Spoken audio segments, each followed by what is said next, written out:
On May 18, 1980, at 8:32 a.m., Mount St. Helens erupted, unleashing a force that stunned the world and forever changed the landscape of the Pacific Northwest. The mountain, once a tranquil and iconic peak, became the site of one of the most significant volcanic events in American history. A massive earthquake measuring 5.1 on the Richter scale triggered the largest landslide ever recorded.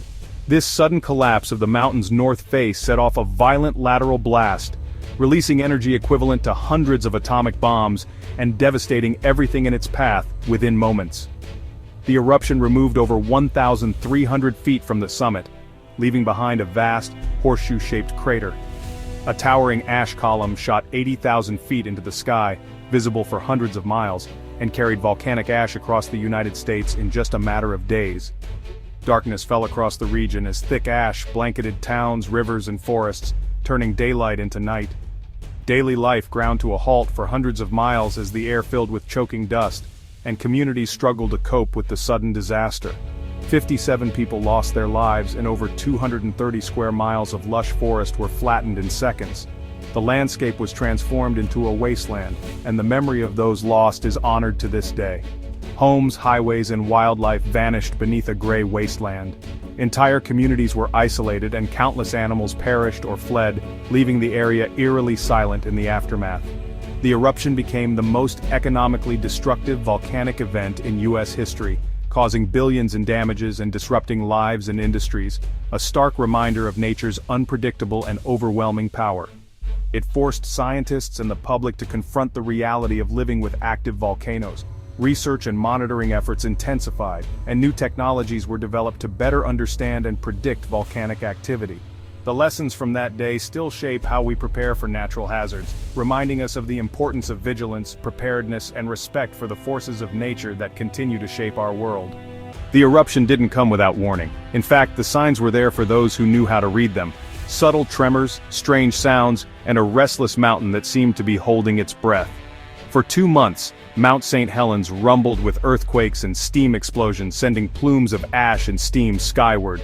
The earth shook almost daily, and the air was thick with tension as scientists watched the volcano's every move, knowing something extraordinary was building beneath the surface. Volcanologist David A. Johnston was stationed just 6 miles from the summit, monitoring the growing danger with unwavering focus. He was part of a dedicated team, but his commitment stood out. He was determined to understand the volcano's secrets and protect those in harm's way. He noticed a bulge on the north flank expanding 5 feet per day, clear evidence of mounting pressure. This rapid deformation was unlike anything seen before, a warning that the mountain was changing in unpredictable and dangerous ways. David predicted a lateral blast, not a vertical eruption, and urged colleagues to leave the area for safety. His warnings were based on careful observation and deep scientific knowledge, and he made sure everyone understood the risks. He stayed behind, committed to his work and the safety of others. Despite the danger, he believed it was his duty to keep watch, to provide the earliest possible warning if disaster struck. His final radio call, "Vancouver, Vancouver, this is it," was a heroic warning as the mountain erupted. In those last moments, he put the safety of others above his own, ensuring that his message would reach those who needed it most.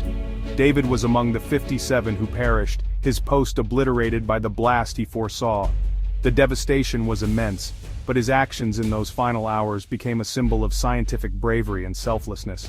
His sacrifice wasn't in vain. His warnings led to exclusion zones that saved countless lives. Because of his dedication, many people were kept out of harm's way, and future eruptions would be met with greater caution. Johnston's legacy is a testament to the importance of listening to science. His story continues to inspire volcanologists and emergency planners, reminding us that knowledge and preparation are our best defenses. His courage reminds us that vigilance and respect for nature save lives, and that the lessons learned from Mount St. Helens still echo today. The 1980 eruption revolutionized volcano monitoring. Before then, the Cascade Range had little surveillance. Mount St. Helens became a real-world laboratory, prompting the creation of the Cascades Volcano Observatory. Scientists installed seismometers, GPS and gas sensors across the region, building a network to detect early warning signs. The eruption taught us that not all eruptions are vertical. Lateral blasts and mudflows can be even more dangerous. Hazard maps and monitoring now guide communities living near volcanoes. Today, these systems are our first line of defense, constantly watching for signs of unrest. The vigilance we maintain is a direct result of the hard lessons learned in 1980. Decades later, the Cascade volcanoes remain restless, their snow-capped peaks hiding a world of constant motion beneath. These ancient giants, shaped by millennia of eruptions and upheaval, are never truly silent. In 2025, Mount Rainier experienced a swarm of small earthquakes, subtle tremors that signaled movement deep within the mountain. These quakes, though minor, caught the attention of scientists and local communities alike, reminding everyone that the Earth is always shifting. Mount St. Helens, too, continues to rumble. Minor earthquakes and bursts of gas from its crater hint at ongoing activity, as if the volcano is quietly breathing, never fully at rest. These are not signs of an imminent eruption, but they serve as powerful reminders that these mountains are alive, their stories still unfolding beneath our feet. Every tremor, no matter how small, is a test of our monitoring systems and emergency plans. It's a chance to refine our response and ensure we're ready for whatever comes next. Scientists stay alert, piecing together each signal to understand what's happening below. Their vigilance helps us interpret the language of the Earth, turning data into early warnings. Living in a volcanically active region means staying prepared, not panicked.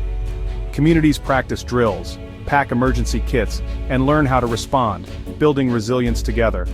The real lesson is clear. Vigilance and readiness are essential, because quiet periods are only pauses between eruptions.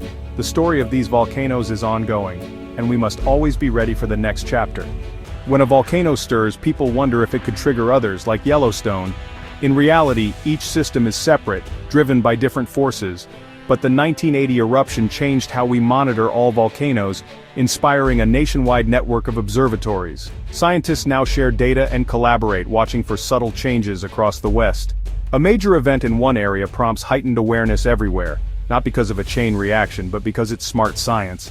This web of vigilance is Mount St. Helens' enduring legacy. Collaboration and preparedness now define our approach to volcanic hazards. We watch all America's volcanoes, determined never to be caught off guard again. Technology lets us detect the faintest volcanic signals, but it's up to us to heed the warnings. Volcanoes can erupt with little notice. Emergency plans must be ready in advance. Know your local hazards, have a disaster kit, and stay informed through official channels. The story of David Johnston proves the value of listening to scientists. Exclusion zones and timely alerts save lives, if we pay attention. The ground beneath us is alive. Eruptions are inevitable. Our safety depends on collective readiness and respect for nature's power. Let's honor the past by preparing for the future.